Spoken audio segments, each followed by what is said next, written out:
Hey everybody, this is Joseph Hasek, and welcome to the Fired Up Network. Welcome to the Sports Wrap. Welcome to the broadcasting legend, Storm and Norm Rumack, and the two-time Emmy Award winner, Mark Everett Kelly. All right, before we begin, our buddy here, Mark Everett Kelly, has gone through a rough time in the last 3 weeks here. Lost his mother. It was his birthday the same week. So on behalf of everybody here on the Fired Up Network and fam, want to give our condolences to you, Mark, and your family. Norm, do you want to add anything to it? Yeah, absolutely. Our condolences, our heartfelt sympathies. It's a tough time. Joe and I have been through it. We know what it's like. And all you can do is hang on to your memories of your loved one, in your case, your mom. So God rest her soul. And I hope the good Lord brings you some peace and a lot of love. Thank you, guys. I appreciate it. Yeah, it's All been a right. rough week. Yeah, and at the end of this show, because I tune into your I guess TikTok where you're giving away thoughts and memories of your mom. So we'll close out the show with one thought and memory of your mom here. But brought you on to discuss the sports wrap. We'll first start the biggest news in the last 2 weeks here is in the NFL free agency. We know. Norm knows you live and die with the New York Jets. Are you happy with the quarterback, a new old timer that the Jets picked up? Right. Yeah, Geno Smith. What a great move. Look, they were so bad at quarterback last year. They needed to get anybody. He's better than what they had, but I guess the best move they made was getting Minka Fitzpatrick. He's a quality player. I mean, can you believe they didn't have one interception last year? Not one interception. That's still hard to believe. I mean, I like just even saying it. I can't understand it. It's just such an even the 1976 Buccaneers had one interception. Unbelievable. All right. Before I throw it to Norm, I'm going to ask you this. Let's talk. The biggest story in the free agency was Max Crosby. All right. Getting traded to the Ravens for 2 first-round picks and everything's ho-hum. I love to be Ravens and all that. Then goes for the physical, and then there's a snafu here. All right.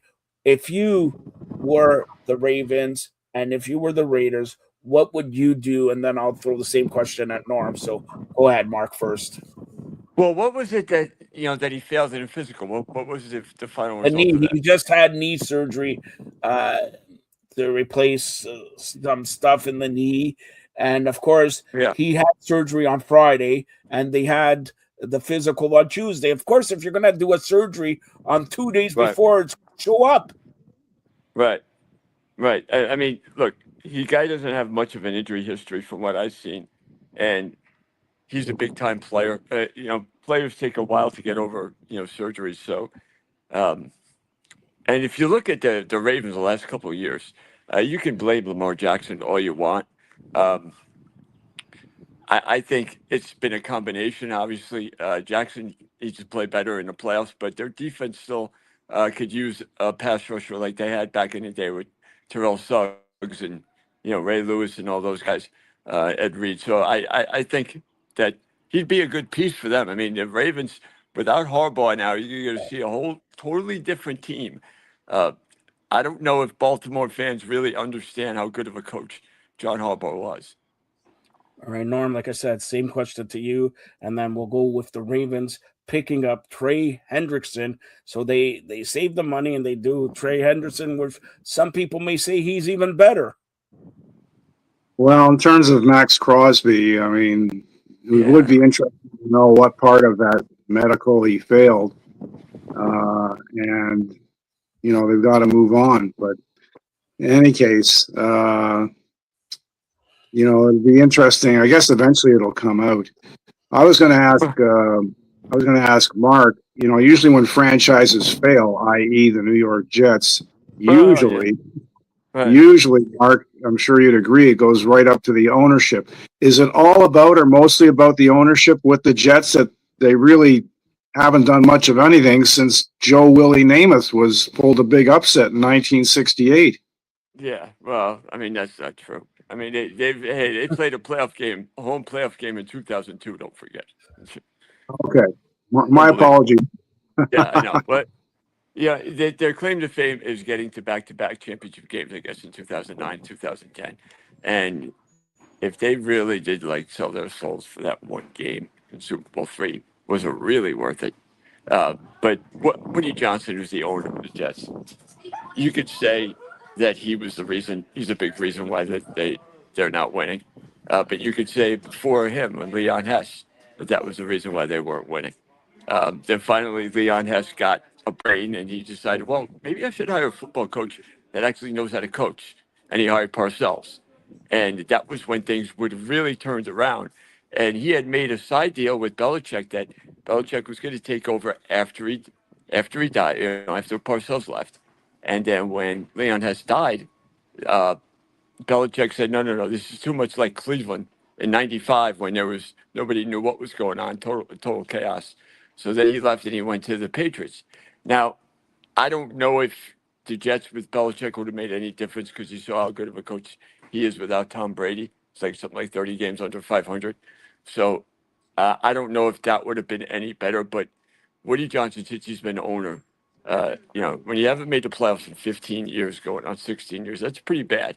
And you could blame it on there's just no stability. There's no, what do the Jets stand for? What is the thing that, you know what the Steelers stand for? You know what teams like, the Bills or the Packers, like, what do the Jets stand for? And it never has really, they have no identity and they never have. All right, and I mentioned Trey Henderson. What are your thoughts on losing out on Max Crosby? Okay, but then picking up Trey Henderson. Do you think that's equivalent, or even is Henderson a better player because they take away Hendrickson from Cincinnati, their divisional rival?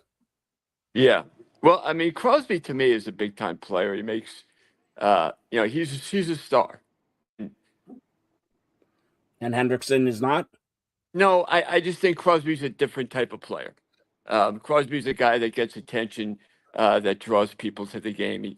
He's a superstar. Hendrickson quietly does his job, and I think that getting him away from Cincinnati was a big deal. Probably the best of signing him. But I think if Crosby would have been a great addition to them too. I think he would have fit right in there with his personality coming over from the Raiders. Don't you think? Just a side note here, and I want Norm's thoughts on this. Well, Mark and Norm, it looks like the Ravens are engaging with the Buffalo Bills and the Philadelphia Eagles about Max Crosby. They will not get 2 first-round picks, but right now the Bills have offered a first-round and a second-round pick. Philadelphia has offered 2 second-round picks and 1 third. So if you were Baltimore, Mark, let's start off with you. Who would you? I'm biased, so I'm always going to say Buffalo. Who would you take? If I was Baltimore or Buffalo, Yeah, if Buffalo offered you a first and second, but Philadelphia offered you 2 seconds and a third. I would take what Buffalo offered. Yeah, and that's all I need to win the Super Bowl, right, Norm? I would take Buffalo's offer for sure. All right. Now I'll get to Norm first here. I don't know. I know you probably don't have, but which free agent move impressed you the most? Norm. You going Norm or me? Yeah. Norm's first this time. If Crosby would have been healthy, it would have been him. That's for sure. Well, but obviously teams are still interested. So I still think you bring in a high talent, high character guy, even if he misses a few weeks of the season. I still think it's worth the risk just to have that guy in the locker room. I don't know if Mark agrees, but he's a high character guy. I think you get winners like that. That could be a difference maker for the Buffalo Bills who've come so close for so long. What do you think, Mark? Yep. And he's a maker too. You look at his games the last couple of years. He played 17 games 3 times. from 2021 to 2023. Then he played 12 in 2024, played 15 last year.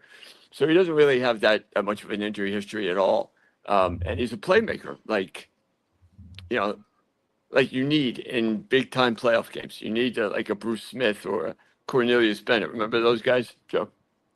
Yeah, of course I remember those guys, but Buffalo also picked up Bradley Chubb, which Bradley Chubb's not bad, and he's from the Dolphins there, and Buffalo got the wide receiver, and from what I hear, Buffalo with the 26th pick, if they pick it, is going to select another wide receiver, and all we need is Max Crosby is.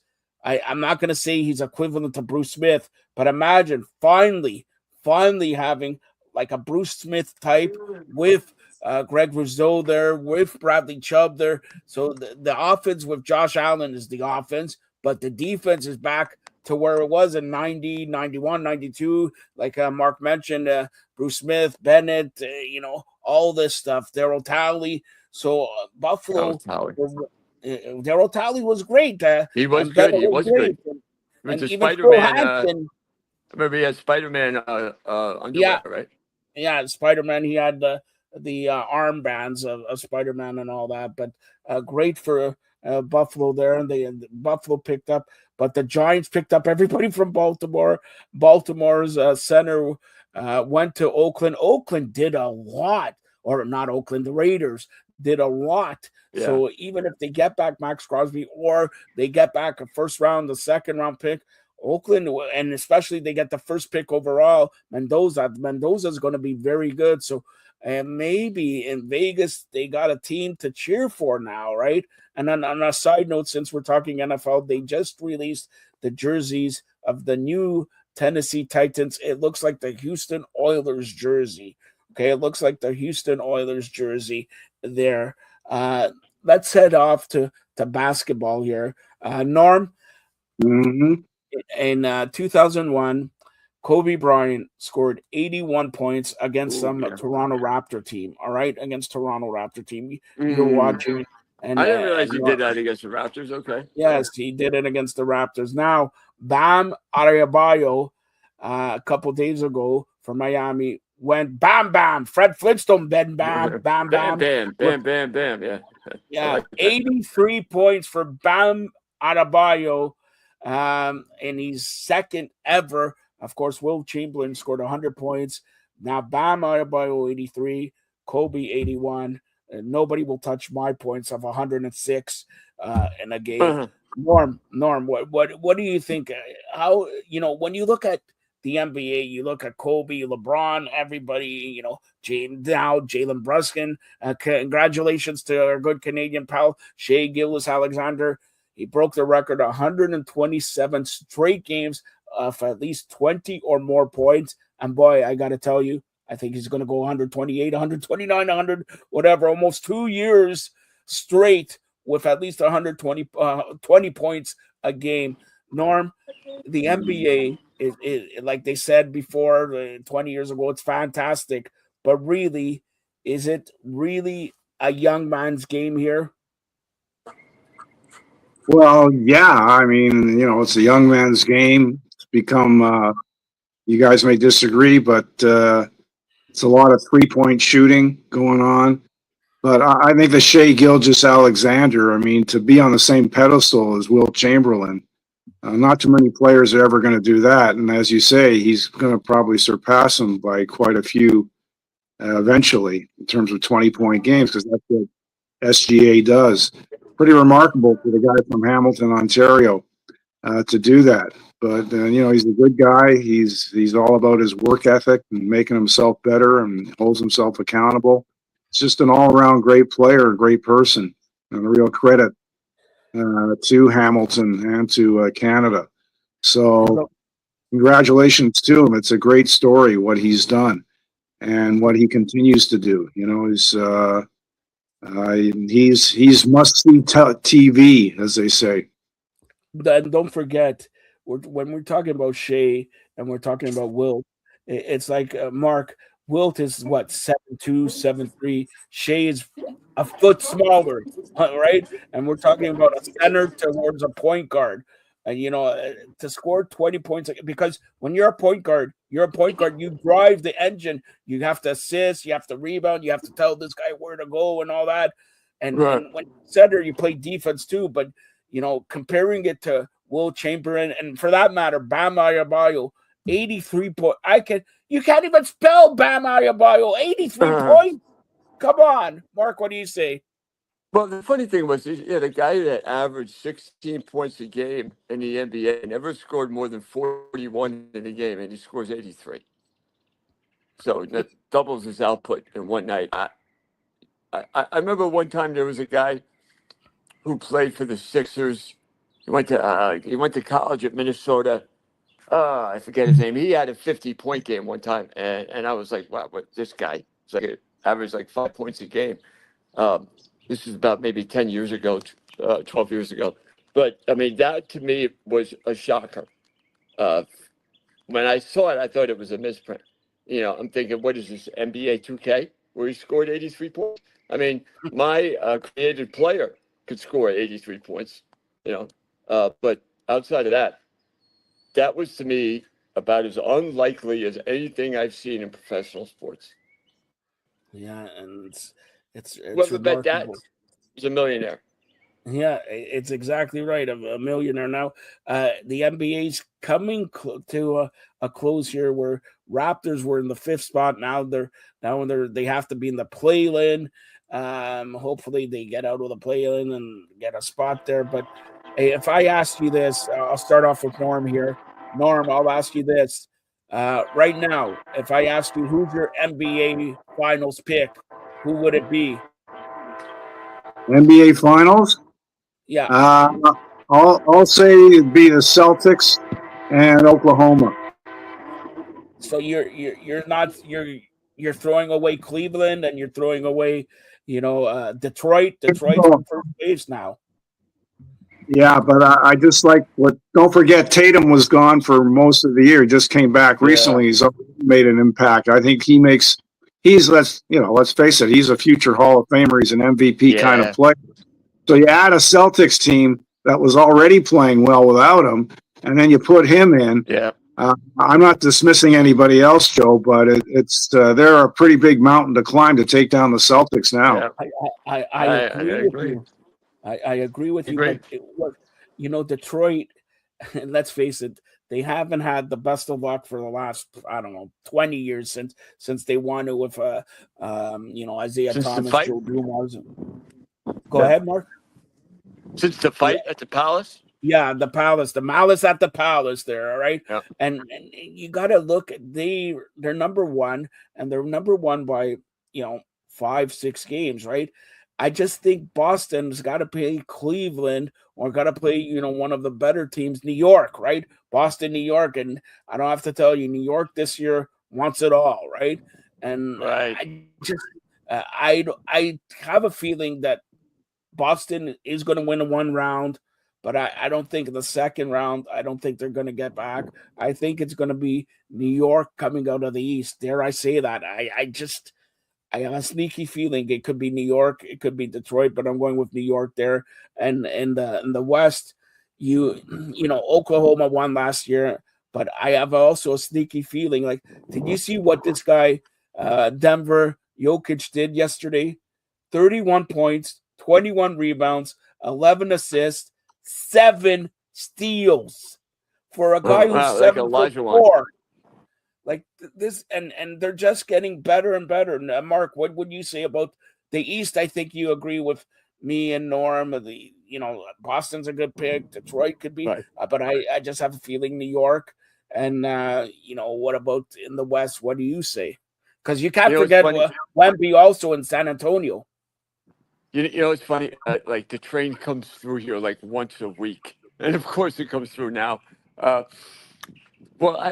think the Celtics have their eyes on the Knicks because they're still ticked off of what the Knicks beating them last year, and the Knicks made such a big deal out of that. Like they already won the NBA title, and they celebrated like it was 1999. So, and then you had Tatum getting hurt on top of that. And I think most people wrote off the Celtics at the beginning of the year. So the fact that they are where they are, and they're getting Tatum back now. Now, it's still left to see how he's going to play. There's no guarantee coming off an injury that he's going to be as dominant as he was, but you have to give the Celtics, you have to put them in that conversation. Now, the Pistons are like a throwback to what they were back, in the Ben Wallace, choke you till you die type days, where to me it was even rougher than the bad boys of the late 80s, because these guys would just get downright dirty, the Larry Brown Pistons. And they kind of remind me of that with the way they play defense right now. And Cunningham is one of the best players if you need a basket in crunch time to get it. But then, the Knicks have more of an overall talent, and then Jalen Brunson is another guy that can hit big shots. But the Knicks are the Knicks. I mean, they haven't won since '73, and usually they come up short, like they did last year, losing in that game 1 to Indiana, and then they folded. So they still got to prove to me that they can win. Boston has already proven it, and Detroit, we'll see. All right, so let's head this weekend. Sunday is Selection Sunday. The NCAA. I'm not going to ask you right now because we don't know who's playing and all that. Next week when we come on here, we'll get NCAA picks. But let's go to first your Norm, your team here. Hold on, something happened here, but You lost Norm. Yeah. Let's first go to your team, Syracuse. They fired their coach this week. Was that expected? Would you have fired the coach? Yeah, well, 3 years outside the NCAA tournament, that's a lot of money. And it's a money business. I hate to say it, but, well, I don't hate to say it. It is a money business. So, ratings and sponsorships and all that kind of. So 3 years for a school like Syracuse to be outside the NCAA tournament, that's a long spell. So unfortunate for Adrian Red Autry, as he's known, but they need to get back into the tournament. And they've got some young players. They got Carmelo's son playing there. Carmelo Anthony's son is in the same school as his son. So we'll see what happens. There's a couple of rumored names from some smaller schools that they're going after. We'll see who they get, but it's complete business, and that's the bottom line. All right, Mark, we know where you are. They're big for football, but are they big for college basketball too? Oh yeah, Alabama and Auburn. Yep. Yeah, and do they fight with each other there especially in NCAA tournaments? Well, I guess the SEC basketball is pretty big down here, so yeah, of course they do. All right, but Alabama's been very good the last couple of years. Same with Auburn, and they're going to be right there as far as Final Four teams. Yeah, Auburn is a good friend of mine, Charles Barkley's team. They're Norm always fights with Charles Barkley about Auburn and Syracuse. Never mind. All right, so we'll conclude it with one more thing. We talk because Mark, you always want to talk about the Islanders. All right, they probably have the Rookie of the Year in Schaefer, right? Well, probably, definitely. Definitely, yeah, exactly. They're probably going to play first round Pittsburgh. Right. Pittsburgh, who knows? Sidney Crosby may come back for the playoffs or not. But give us a small preview of the first round between Pittsburgh and the Islanders.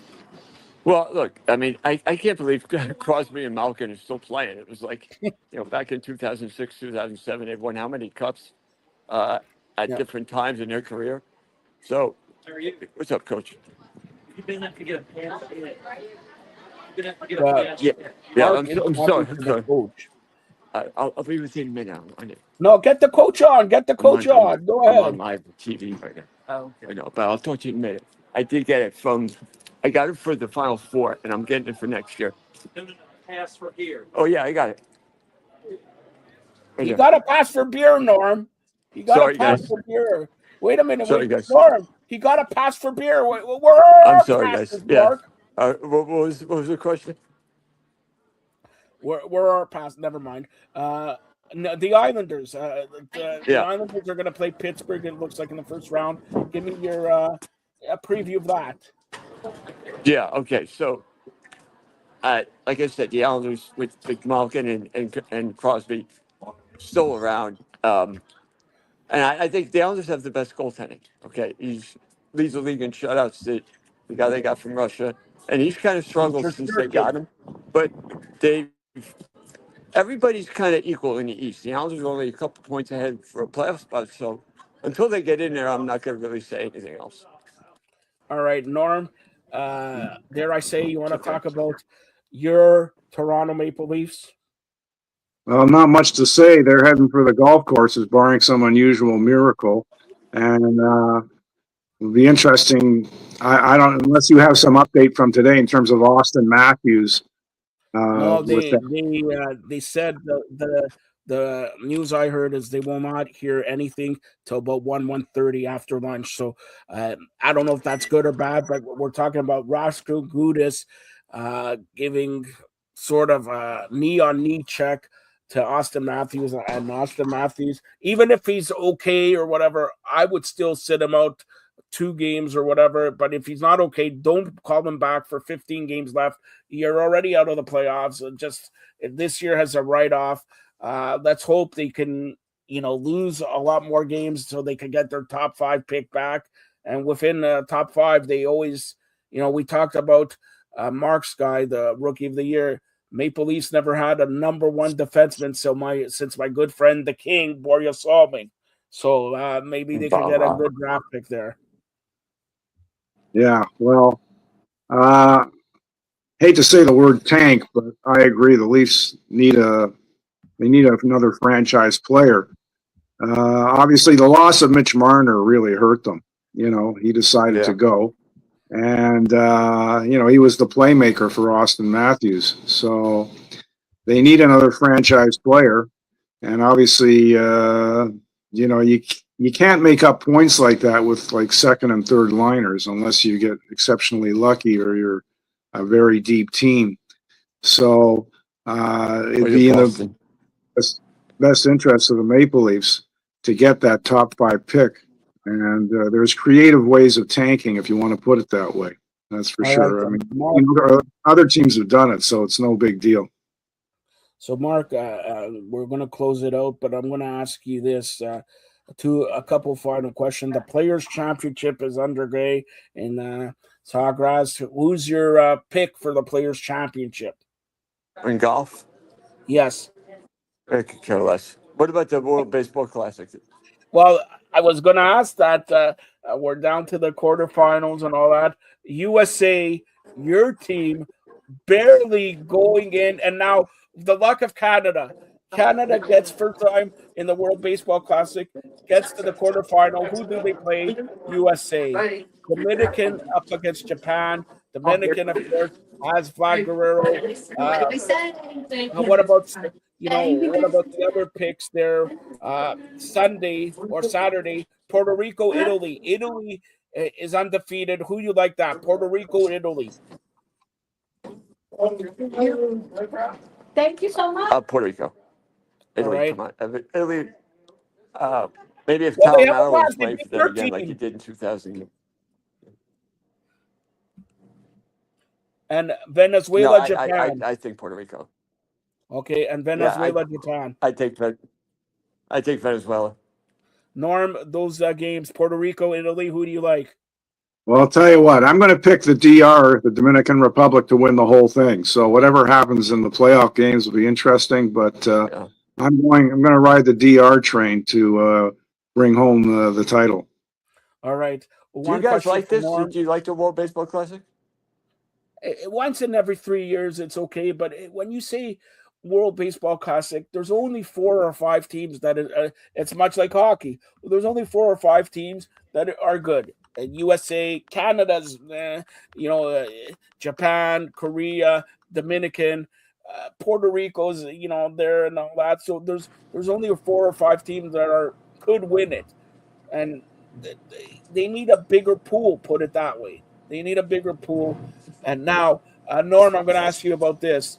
The EPL, Chelsea, FA Cup, and all that. Give us a rundown because, by the way, Mark, great weather where you're at. Here, we're in a blizzard. It's March 13th, Friday, March 13th, when we're doing this and we're in a blizzard. What's the temperature where you're at? He's gone away.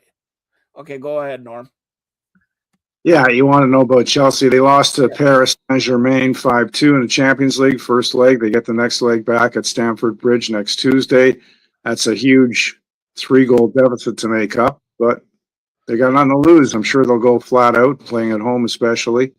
And they're fighting for a top 4 spot in the Premier League to get Champions League. Well, they need top 5. There'll be 5 teams in the Champions League from the English Premier League next season, we anticipate. So a top 5 spot will do it, and that's what they're fighting for in their remaining games. So we'll see what happens. I'll keep my fingers crossed, but Chelsea's a little bit unpredictable. They've done fairly well under Liam Rossignol, who took over the coaching reins about a month and a half ago. And we'll see what happens. They've got a tough schedule to finish out the season. And hopefully they'll be successful. Obviously as a fan, keeping my fingers crossed, and that's about as good as you can say right now. All right. And don't forget, TFC starts their home opener on March 14th, tomorrow, 1 p.m. at BMO Field, newly renovated BMO Field. They're not going to have all the seats ready and all that, but TFC home opener against the New York Red Bulls, 1 p.m. And by the way, it looks like right now, Norm, are you ready for seeing footy in a snowstorm? Yeah, well, we've seen that before. That's happened in Europe, when they, especially in the Champions League, when they play teams that are in northern countries, like Sweden or some of the Russian affiliation. Yeah. Places like Kazakhstan, I've seen that, I think, before. So we'll see. We'll see what happens, Joe. All right. So don't forget the home opener, TFC's home opener tomorrow against New York Red Bulls, 1 p.m. And Mark had to go. You saw he was there by the coach. So again, our condolences to Mark Everett Kelly, and we'll be back here hopefully on Monday to discuss everything that happened in the world of professional sports. Is there anything else you want to add, Norm? No, I think we've covered all the bases. Pardon the pun. So I echo your sentiments. Look forward to being back Monday to wrap up the weekend. All right. Thanks a lot, Mark. Or thanks a lot, Norm. For Mark, again, condolences. You've been watching the Sports Wrap here on the Fired Up Network. And Norm, don't forget to download it on Roku. All right. You can see your shirt and everything on Roku. Over 150 million people have the chance to witness you there. So download it. Just go to the top left corner and you see that. Download it and watch all the shows here on the Fired Up Network. Thanks a lot, guys. Thank you, Joe. Thank you, Mark.